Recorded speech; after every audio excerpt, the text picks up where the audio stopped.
निकिता का चेहरा पल भर में पीला पड़ गया। केपी की डांट ने उसके दिल में आग लगा दी, लेकिन उसने अपनी नाराजगी को चतुराई से छुपा लिया। उसे लगा कि शायद केपी को उसकी सेहत की फिक्र है। उसने नरम सी मुस्कान बिखेरी और बोली, केपी, तुम्हें मेरी चिंता करने की कोई जरूरत नहीं है। मैं बिल्कुल ठीक हूँ। मेरी तबीयत अब ठीक है और मैं तुम्हारे साथ हर पल बिताना चाहती हूँ। बस मुझे तुम्हारी करीब रहने दो। केपी का चेहरा सख्त था। निकिता का दयनीय चेहरा देखकर उसने बिना कुछ कहे नजरें फेर लिए। वो अभी भी प्रिया के पास खड़ा था, जैसे उसका दिल उसे कहीं और जाने की इजाजत ना दे रहा हो। प्रिया ने ठंडी मुस्कान के साथ कहा, केपी, तुम्हारे होने वाली पत्नी तुम्हारा इंतजार कर रही है। जाओ, उसके पास चले जाओ। मुझे अब तुम दोनों के ये नौटंकी और नहीं देखनी। उसका सब्र अब टूट चुका था। ये दोनों यहाँ अपने प्यार का तमाशा कर सकते थे, लेकिन प्रिया का दिल इस ड्रामे को और बर्दाश्त नहीं कर सकता था। वो इतनी थक चुकी थी, उसे डर था कि कहीं वो यही बेहोश न हो जाए। प्रिया की लाल सूजी हुई आंखें देखकर केपी के दिल में एक अनजाना दर्द उठा। प्रिया में वो कुछ कहना चाहता था, लेकिन शब्द उसके होठों पर अटक गए, जैसे कि कोई बोझ उसे दबा रहा हो। तभी निकिता ने नरम स्वर में बोलना शुरू किया, जैसे वो अपनी मासूमियत का ढोंग रच रही हो। कोई बात नहीं केपी, मैं तुम्हारा मतलब समझती हूँ। तुम्हें प्रिया को मुझसे माफी मांगने के लिए जोर देने की जरूरत नहीं है। मैं इस बात को दिल से भूलने की तैयार हूँ। उसे जाने दो। मैं नहीं चाहती कि मेरी वजह से वो और दुखी हो। उसकी आवाज में बनावटी दया थी, लेकिन उसकी आंखें में छुपा गुस्सा और जलन साफ झलक रहे थे। प्रिया के कानों में निकिता के शब्द बिजली की तरह गूंजे। उसका दिल पल भर में धस सा गया। उसने केपी को देखा जैसे वो कोई अनजान शख्स हो। केपी उसे सिर्फ इसलिए रोक रहा था क्योंकि उसने निकिता से माफी नहीं मांगी थी। कमाल है ना। प्रिया के चेहरे पर एक कड़वी मुस्कान उभरी, जिसमें दर्द और तंज दोनों थे। तो यही थी केपी की सो कॉल्ड फिक्र। वो इतना पक्षपाती था कि सच को देखने को कोशिश तक नहीं किया। प्रिया की बातें, उसका दर्द, उसकी सच्चाई उसके लिए कुछ भी मायने नहीं रखता। उसकी नजरों में प्रिया हमेशा गलत थी और निकिता सदा सही। इस ख्याल ने प्रिया के दिल को और भारी कर दिया। उसने केपी को घूरा और बोली, तो तुम चाहते हो कि मैं निकिता से माफी मांगू? बस इतनी सी बात है। केपी, उसकी आवाज में गुस्सा, निराशा और एक गहरा दुख के एक साथ उमड़ रहे थे। केपी को निकिता की बातों की उम्मीद नहीं थी। उसने गलत समझ लिया था, और जब उसने प्रिया की आंखों में वो गहरा दर्द देखा तो उसका दिल और भारी हो गया। वो कुछ कहना चाहता था, लेकिन इससे पहले कि वो मुंह खोलता, प्रिया ने उसका हाथ झटक दिया। वो निकिता के पास गई और सिर झुका लिया। मुझे माफ कर दो निकिता, प्रिया ने धीमे स्वर में कहा।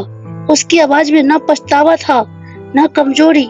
वो बस इस नौटंकी को खत्म करना चाहती थी। जैसे उसने सिर झुकाया, उसके कंधे पर एक अनजाना बोझ आ गिरा। उसे लगा जैसे उसकी रीढ़ चटक रही हो। वो आत्मविश्वास जो उसने इतने सालों में मेहनत से बनाया था, पल भर में चूर हो गया। लेकिन प्रिया ने मन ही मन खुद को तसल्ली दी, कोई बात नहीं, शायद ये टूटना जरूरी था। उसे पूरी तरह बिखरना था ताकि वो फिर से नया जन्म ले सके। इस ख्याल ने उसे हिम्मत दी। वो निकिता के और करीब गई, झुकी और एक डरावनी मुस्कान के साथ बोली, मैं तुमसे वादा करती हूँ निकिता, तुम वही दर्द सहोगी जो मैं आज सह रही हूँ। तुम्हारा हिसाब अभी बाकी है। उसकी आवाज में ऐसी ठंडक थी, निकिता का चेहरा पल भर में बदल गया। अगर केपी वहाँ ना होता तो निकिता व्हीलचेयर से कूदकर प्रिया पर झपट पड़ती, लेकिन वो चुप रही। उसकी आंखों में गुस्सा और डर दोनों चमक रहे थे। प्रिया ने खुद को सीधा किया और केपी की तरफ देखा। खुश हो अब? क्या अब मैं जा सकती हूँ? उसकी आवाज में तीखापन था, जैसे वो केपी के जवाब की परवाह न करती हो। केपी का हैंडसम चेहरा और सख्त हो गया। प्रिया समझ नहीं पाई कि माफी मांगने के बाद भी वो नाखुश क्यों था, लेकिन अब उसे इसकी परवाह नहीं थी। कल से वो दोनों एक दूसरे के लिए अजनबी हो जाएंगे। प्रिया ने अपनी उंगली से शादी की अंगूठी उतारी और बिना किसी भाव से केपी की तरफ फेंक दी। कल कोर्ट में मिलते हैं मिस्टर सिंघानिया। उसकी आवाज में ठंडक और अंतिम फैसले का रंग था। वार्ड में सन्नाटा छा गया। बस अंगूठी के फर्श पर गिरने की आवाज खनक सुनाई दी। केपी का चेहरा और गहरा सख्त हो गया। उसने अंगूठी को ऐसे घूरा जैसे वो इसी को कुचल देना चाहता हो। प्रिया, क्या तुमने सचमुच अपना मन बना लिया है? उसकी आवाज इतनी ठंडक थी कि हवा में बर्फ जम जाए, लेकिन उसकी आंखों में हल्की सी उदासी झलक रही थी। प्रिया को यह देखकर हैरानी हुई, लेकिन उसे जल्दी ही लगा कि वो शायद गलत देख रही है। केपी के उसके फैसले से दुखी होने की क्या जरूरत थी? वो तो हमेशा निकिता के साथ रहना चाहता था, उसे तो खुश होना चाहिए। हाँ, प्रिया ने साफ और ठंडे लहजे में जवाब दिया। फिर वो पलटी और बिना पीछे देखे चली गई। हवा अब बर्फ की तरह ठंडी हो गई थी। निकिता कांपने लगी, उसने सांस रोक ली। डर थी कि केपी और नाराज ना हो जाए। मयंक को इस सदमे से उबरने में कुछ पल लगे। उसने अंगूठी उठाई और केपी को थमाने की कोशिश की। उसे पता था कि यह अंगूठी केपी के लिए कितनी कीमती थी। वो इसे हमेशा हार में पिरोकर गले में पहनता था। इसे फेंक दो, अब इसकी कोई जरूरत नहीं है। केपी ने एक एक शब्द ठंडे लहजे में कहा। उसका चेहरा शांत था, लेकिन उसकी आवाज में बर्फीली ठंडक थी। वो अब उतना डरावना नहीं लग रहा था, लेकिन उसका रवैया अभी भी ठंडा था, जैसे वो कोई बर्फ का राजा हो जिसकी एक नजर ही किसी को जमा दे। मयंक इस कीमती अंगूठी को फेंक नहीं सका। उसने मन ही मन इसे सुरक्षित रखने का फैसला किया। निकिता व्हील चेयर पर केपी के पास आई। उसने उसका हाथ पकड़ा, धीमी आवाज में कहा, केपी, ये तुम्हारी दादी की अंगूठी है ना? और प्रिया ने इसे ऐसे ही फर्श पर फेंक दिया। उसने इसकी जरा सा भी कदर नहीं की। क्या वो इसे इतनी आसानी से ठुकरा सकती है? निकिता बहुत समय से इस अंगूठी को चाहती थी, लेकिन केपी ने उसे कभी नहीं दी थी। उसे यकीन नहीं था कि केपी इसे प्रिया को दे दिया। निकिता ने अनजाने में केपी का हाथ और कसकर पकड़ लिया। उसकी आंखों में एक शैतानी चमक थी। केपी को निकिता का यह करीबी स्पर्श पसंद नहीं आया। उसने भौहें सिकोड़कर अपना हाथ छुड़ा लिया। निकिता का चेहरा एक पल के लिए बदल गया। अचानक केपी को कुछ सूझा। उसने निकिता को उतनी ठंडी नजर से देखा कि वो डर से कांप गई। क्या तुमने प्रिया को कहा कि वो तुम्हारे लिए अंगूठी खरीदी? उसकी आवाज में बर्फीली ठंडक थी। निकिता का चेहरा और पीला पड़ गया। उसने दिल की घबराहट को दबाते हुए अपने होठे काटे और बोली, मैं ऐसा नहीं कहा, मैं ऐसा कह ही नहीं सकती। केपी, मैंने तो बस डायमंड रिंग अपनी मौसी के लिए खरीदी थी। उनकी जन्मदिन की पार्टी जल्दी है ना, इसलिए इसमें क्या गलत है? उसकी आवाज में बनावटी मासूमियत थी। केपी ने तिरछी नजरों से मुझे देखा। तुम जानती हो, मुझे उन लोगों से नफरत है जो मेरे सामने चालबाजी करते हैं। मैंने तुम्हें कहा था जो चाहो चुन लो, लेकिन कुछ चीजें अब मेरे लिए मायने नहीं रखती। उसके शब्द निकिता के लिए ठंडे पानी की बाल्टी तरह थे। वो घबरा गई। क्या केपी को पता चल गया कि उसने क्या किया? लेकिन अगर उसने प्रिया को शब्दों से भड़काया तो इसे में क्या गलत था? केपी हमेशा उसकी हर बात मानता था। उसने पहले कभी उस पर शक नहीं किया था, लेकिन हाल के दिनों में वो उस पर शक करने लगा और सवाल उठाने लगा। ये सब प्रिया की गलती थी, उस औरत की। उस औरत को तो मर जाना चाहिए था। निकिता का गुस्सा डबल हो रहा था, लेकिन उसे जोसलिन की सलाह याद आ गई। उसने गहरी सांस ली और आंसू भरी आंखों से एक साथ कहा। व्हाट्सएप खोला। उसने फोन केपी की तरफ बढ़ाया और बोला, क्या तुम मुझ पर शक कर रहे हो? अगर तुम्हें यकीन नहीं है तो खुद देख लो। मैंने कुछ गलत नहीं किया।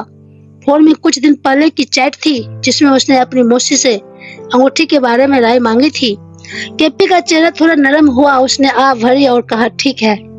निकिता ने उदास स्वर में कहा, केपी, मैं वही निकिता हूँ जिसे तुम सालों से जानते हो। तुम मेरे बारे में ऐसा कैसे सोच सकते हो? तुम्हारा तलाक कल पक्का हो रहा है। मुझे ऐसी हरकत करने की क्या जरूरत थी? उसने दुखी होकर रोना शुरू कर दिया। रोना बंद करो निकिता, केपी ने चेतावनी दी। डॉक्टर ने कहा था कि इमोशनल स्ट्रेसर तुम्हारे लिए सेहत के लिए हानिकारक है। निकिता ने सिसकते हुए कहा, लेकिन मैं खुद को रोक नहीं पा रही हूँ। केपी, तुम मुझे चोट पहुँचा रहे हो। हमारा रिश्ता इतना पुराना है, फिर भी तुम मुझ पर भरोसा नहीं करते। मेरे ठीक होने का क्या मतलब जब तुम मुझे ऐसा दर्द दे रहे हो? मैं तो मर ही जाऊंगी, बेहतर है इससे। निकिता इतनी जोर से रोई कि उसका शरीर कांपने लगा और सांस लेना मुश्किल हो गया। केपी ने उसके कंधे को हल्के से दबाया और तसल्ली दी। बस करो निकिता, बस करो। मौत की बात मत करो। मैं तुम्हें ठीक करवाऊंगा, ये मेरा वादा है। निकिता ने आंसू भरी आंखों से ऊपर देखा। उसकी नजरों में उम्मीदें थी। केपी, क्या हम कल शादी कर सकते हैं? मैं तुम्हारे बिना और नहीं जी सकती। केपी की आंखें सख्त हो गई। उसने निकिता के प्रपोजल को जवाब नहीं दिया। निकिता ने फिर से दयनीय बनने की कोशिश की। खैर, मैंने कभी नहीं सोचा था इस जन्म में तुमसे शादी कर पाऊंगी, लेकिन कोई बात नहीं, अब मैं खुशी खुशी मर सकती हूँ। फिर वही बात, केपी ने झुंझलाकर कहा। मैंने अभी कहा ना, मौत की बात मत करो। परेशान होकर उसने निकिता को रुमाल थमाया और चलो तुम्हें हॉस्पिटल ले चलता हूँ। उसने मैंगो और निकिता का ख्याल रखने को कहा और कार निकालने पार्किंग लॉट की तरफ चला गया।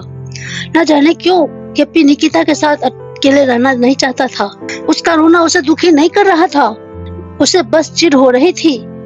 केपी के जाते ही निकिता का रोना बंद हो गया। वो व्हील चेयर पर ढह गई। जोसलिन सही थी, केपी को आसानी से बेवकूफ नहीं बनाया जा सकता था। शुक्र है उसने पहले एक नकली चेट तैयार कर रखी थी। वापसी के बाद ही की घटना को सोचकर निकिता फिर से घबराने लगी। लगता था कि जैसे ही तलाक की बात सामने आई, केपी बदल गया था। वो चिड़चिड़ापन से बेचैन और उसे नाराज रहने लगा था। क्या वो प्रिया से तलाक नहीं चाहता था? क्या वो उसे प्यार करने लगा था? इस ख्याल ने निकिता का चेहरा भूत की तरह सफेद कर दिया। उसने पास के सोफे पर गुस्से से लात मारी। एक शॉपिंग बैग गिर गया और व्हील चेयर के पास अटक गया। निकिता की नजरें उस पर टिक गई। ये वही बैग था जिसे प्रिया कसकर पकड़ी हुई थी।